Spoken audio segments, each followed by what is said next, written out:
নতুন বছরে student promotion করেছেন, রোল রিঅ্যারেঞ্জ বা রোল পরিবর্তন করার প্রয়োজন অনুভব করছেন, সেই ক্ষেত্রে আমার স্কুল ম্যানেজমেন্ট সফটওয়্যার নিয়ে এসেছে সাধারণ সমাধান।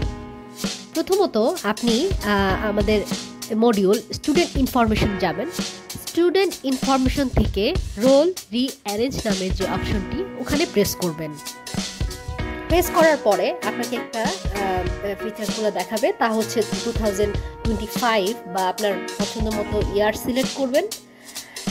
ক্লাস নেম সিলেক্ট করার পরে সেকশন সিলেক্ট করার পরে রোল শর্ট বাই রোল বা আইডি যেটা দিন রোল দিয়ে লোড স্টুডেন্ট দিলে এখানে স্টুডেন্টের প্রেজেন্ট রোল নাম্বার সহ স্টুডেন্ট লিস্ট চলে আসবে। সেক্ষেত্রে আপনি আপনার পছন্দ অনুসারে স্টুডেন্টের আইডি ধরে রোল নাম্বারটা চেঞ্জ করে দিতে পারেন। রোল নাম্বার চেঞ্জ করার পর নিচে স্ক্রল করলে দেখতে পারবেন সাবমিট নামের যে অপশনটা আছে, সেখানে সাবমিট করে দিলে আপনার রোল রিঅ্যারেঞ্জ বা রোল চেঞ্জ হয়ে যাবে।